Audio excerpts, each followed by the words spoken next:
Good morning, class 7th Hindi medium. Today is 6th of November 2020 और बच्चों हम लोग ज्योग्राफी पढ़ रहे थे, ज्योग्राफी में लेसन 4 और आज हम आपको बताने जा रहे हैं वायु दाब के बारे में। एयर प्रेशर, वायु दाब, एयर प्रेशर। वायु दाब, आपको बच्चों ये सुनकर आश्चर्य होगा कि जो वायु है वो हमारे शरीर पर क्या करती है, एक उच्च दबाव के साथ बल लगाती है। जो वायु है वो हमारे शरीर पर उच्च दाब के साथ, मतलब एक दबाव, प्रेशर के साथ वो बल लगाती है, लेकिन हम इसका अनुभव नहीं कर पाते हैं। ये क्यों होता है, ऐसा क्यों होता है? क्योंकि जो वायु का दाब है वो हमारे ऊपर सभी दिशाओं से लगता है। अगर हम यहाँ खड़े हैं तो बैक साइड से, लेफ्ट साइड से, राइट साइड से, फ्रंट से, चारों तरफ से दबाव लग रहा है। कोई एक अगर पीछे से दबाव लगेगा तो हम आगे की तरफ, धक्का लगेगा मुझे, हम आगे की तरफ जाएंगे। अगर राइट से हवा का दबाव लगेगा तो हम लेफ्ट की साइड जाएंगे। लेकिन ऐसा तो नहीं है, जो चारों तरफ से दबाव है तो वे हम लोग अपनी जगह पे स्थिर रहते हैं और हमें महसूस भी नहीं हो पाता, हम अनुभव नहीं कर पाते हैं। और हमारा शरीर जो है वो विपरीत बल लगाता है। हम भी तो उसको रोकते हैं। अगर वो वायु हमें बल लगा रही है तो हम भी अपने शरीर को रोकने के लिए बल लगा रहे हैं। पृथ्वी की सतह पर वायु के भार द्वारा लगाया गया दाब जो है बच्चों वो वायु दाब कहलाता है। अब वायु दाब की डिफिनेशन क्या है कि पृथ्वी की सतह पर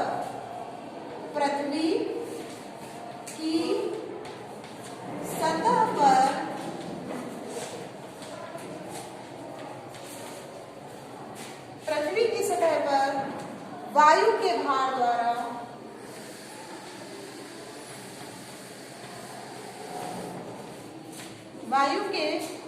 द्वारा लगाया गया दाब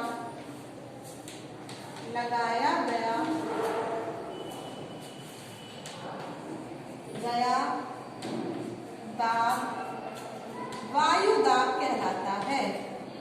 वायु दाब कहलाता है। ठीक है बच्चों, ये हो गया वायु दाब की डिफिनेशन। फिर अब और सुनिए, पृथ्वी की और वायुमंडल के में ऊपर की ओर जाने पर दाब जो है वो तेजी से गिरने लगता है और समुद्र स्तर पर वायु दाब जो है वो सर्वाधिक होता है और ऊंचाई पर जाने पर ये घटता जाता है। जैसे जैसे ऊंचाई पर जाएगा ये घटता जाएगा। और वायु दाब जो है का क्षैतिज वितरण होता है। वो क्षैतिज वितरण के रूप में किसी स्थान पर जो उपस्थित वायु के ताप के द्वारा वो बहुत ज्यादा प्रभावित होता है। वो कब प्रभावित होता है? क्षैतिज वितरण। ठीक है, किसी स्थान पर जो उपस्थित वायु के ताप के द्वारा। और अधिक तापमान वाले जो क्षेत्र होते हैं उसमें वायु जो रहती है वो गर्म होकर ऊपर उठती है। आपने हमेशा देखा होगा जब वायु गर्म हो जाती है तो वो हल्की हो जाती है, हल्की होने के साथ साथ वो ऊपर उठ जाती है। और जब वायु ठंडी होती है तो देखा होगा आपने ठंड में कोहरा हमेशा नीचे ही बना रहता है। जो प्रदूषण होता है वो नीचे ही रहता है। क्यों? क्योंकि ठंड के कारण हवा जो होती है, वायु होती है, भारी हो जाती है तो वो ऊपर जा ही नहीं पाती है। अधिक तापमान वाले क्षेत्र ये निम्न दाब क्षेत्र बनता है। जहां पर वायु जो गर्म होकर वायु ऊपर उठती है वो निम्न दाब वाला क्षेत्र बनता है। निम्न दाब बादल युक्त आकाश और नम मौसम के साथ जुड़ा होता है। कम तापमान वाले जो क्षेत्र होते हैं बच्चों उसमें वायु कैसी होती है? उसमें वायु ठंडी होती है। इसके फलस्वरूप ये भारी होती जाती है और भारी वायु जो है वो निमज्जित होकर उच्च दाब क्षेत्र बनाती है। और उच्च दाब के कारण जो क्या होता है, स्पष्ट और स्वच्छ आकाश हमें दिखाई देता है। वायु जो है वो हमेशा सदैव उच्च दाब क्षेत्र से निम्न दाब वाले क्षेत्र की तरफ बढ़ती है। ये बहुत इंपॉर्टेंट पॉइंट है, इसको आप याद रखेंगे कि वायु जो है वो हमेशा उच्च दाब क्षेत्र से निम्न दाब वाले क्षेत्र की तरफ गमन करती है। अब है पवन के बारे में पढ़ते हैं हम लोग।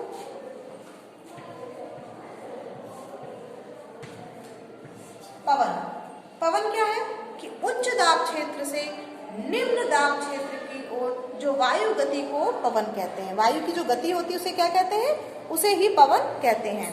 अब आप लोग पवन को काम करते देख सकते हैं? नहीं, पवन तो चल रही है, हवा तो बहती रहती है, चलती भी नहीं है, हवा बहती रहती है, पर क्या हम उसको देख सकते हैं? नहीं, हम नहीं देख सकते हैं। जब ये सड़क पर गिरी जो पत्तियां होती हैं उनको उड़ाती है या फिर तूफान के समय पेड़ों को उखाड़ देती है, कभी कभी पवन धीरे धीरे बहती है, इसे हम महीन धूल है या धुएं को उड़ाते देख सकते हैं। लेकिन कभी कभी पवन इतनी तेज होती है जैसे कि आंधी का रूप ले लेती है। तो इसके विपरीत दिशा में जो है चलना कठिन हो जाता है। जैसे कि अगर हवा का दाब पीछे से आ रहा है तो अगर हम आगे की तरफ बढ़ रहे हैं तो और ज्यादा धक्का लगता है हम लोगों को, ठीक है। और आपने ये भी महसूस किया होगा कि तेज पवन में चलना जो है वो कठिन हो जाता है क्योंकि उसके विपरीत बल लगता है। और आपने ये अवश्य अनुभव किया होगा कि तेज पवन में चलना हमारे लिए कठिन होता है। जैसे कि उदाहरण है कि आप सोचिए, जब तेज पवन के कारण आपके लिए समस्या उत्पन्न होती होगी तो पवन को मुख्यतः 3 भागों में विभाजित किया गया है। पवन कितने प्रकार की होती है? पवन 3 प्रकार की होती है। कौन कौन सी होती है? पहली है स्थायी पवन, स्थायी पवनें। फिर दूसरी कौन सी है? दूसरी है मौसमी पवनें।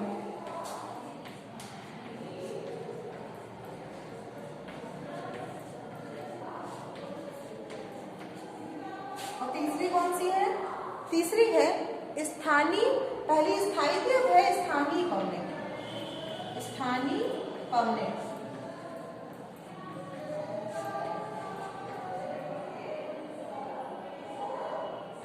स्थानीय पवनें, चलिए पहले हम पढ़ेंगे स्थायी पवनों के बारे में। स्थायी पवनें क्या होती हैं? जो व्यापारिक पश्चिमी और पूर्वी पवनें हैं वो स्थायी पवनें कहलाती हैं।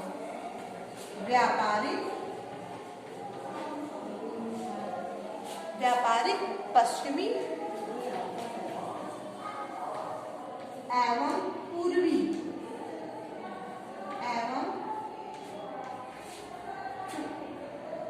पवनें हैं वो क्या कहलाती हैं? वो स्थायी पवनें कहलाती हैं। ये वर्ष भर लगातार एक निश्चित दिशा में चलती रहती है। ये वर्ष भर लगातार एक निश्चित दिशा में चलती हैं, वो पवनें होती हैं स्थायी पवनें। अब हम बात करते हैं मौसमी पवनें। ये क्या होती हैं? ये वे पवनें हैं जो विभिन्न ऋतुओं में अपनी दिशा बदलती रहती हैं। उदाहरण के तौर पे जैसे कि भारत में मानसून पवनें चलती हैं, कभी पश्चिम की तरफ से पवन चलती है, कभी पूर्व की तरफ, इसको पूर्वाई बोलते हैं, और जो पश्चिम की तरफ से चलती है उसको पछुआ पवनें बोलते हैं। इस तरह से वो मौसमी पवनें होती हैं जो मौसम के अकॉर्डिंग चलती हैं। फिर हम बात करते हैं हम लास्ट में स्थानीय पवनें। ये कौन सी पवनें होती हैं?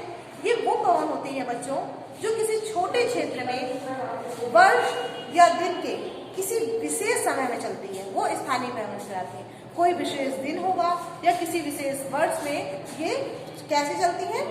विशेष समय में चलती है। उदाहरण के तौर पे जैसे कि स्थल और समुद्री समीप। आप सभी बच्चे भारत के उत्तरी क्षेत्र की गर्म और सूक्ष्म स्थानीय पवनें आपको याद होगी जिसे लू कहते हैं। लू जो है किस पवन का उदाहरण है? स्थानीय पवनें का। क्योंकि लू कैसे है?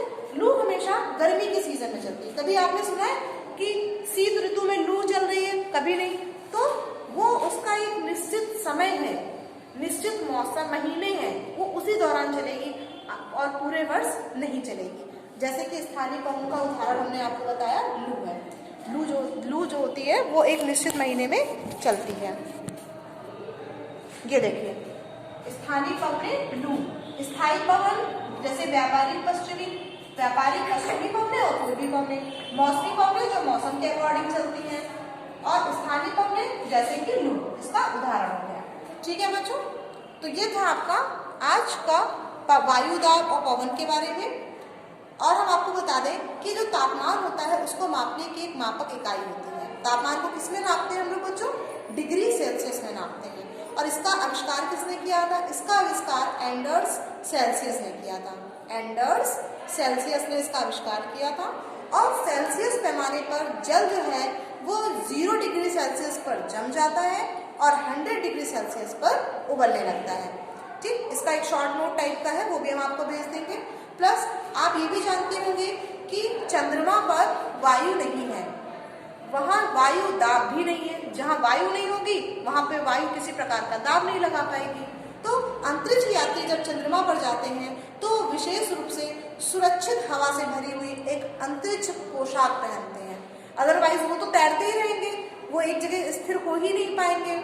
और यदि वे अंतरिक्ष पोशाक को नहीं पहनेंगे तो अंतरिक्ष यात्रियों के शरीर के द्वारा विपरीत बल लगने के कारण उनकी जो रक्त शिराएं हैं वो क्या होगी? फट जाएंगी अगर वो इस तरह के अंतरिक्ष यात्रियों को देखा होगा, वो अजीब टाइप के कपड़े पहने होते हैं, वो अंतरिक्ष यात्रियों के लिए विशेष रूप से बनाए जाते हैं। अगर वो कपड़े नहीं पहनेंगे तो जो दाब पड़ेगा उसके कारण उनकी जो रक्त शिराएं हैं वो फट सकती हैं, जिससे अंतरिक्ष यात्रियों का रक्त स्रावित हो सकता है, यानी कि खून बहना स्टार्ट हो सकता है। फिर बात करते हैं पवन। पवन का नाम आने के दिशा के आधार पर निर्धारित होता है। उदाहरण के तौर पे हमने आपको बताया कि जो पश्चिम की ओर से आने वाली पवन है उसको पछुआ पवन कहते हैं। ठीक है बच्चों, तो ये हो गया आज आपका पवन, वायुदाब और पवनों के बारे में। नेक्स्ट टॉपिक में हम लोग चक्रवात के बारे में पढ़ेंगे। आप सभी बच्चों को जो हमने इंपॉर्टेंट चीजें बताई हैं वो नोट कर लेंगे।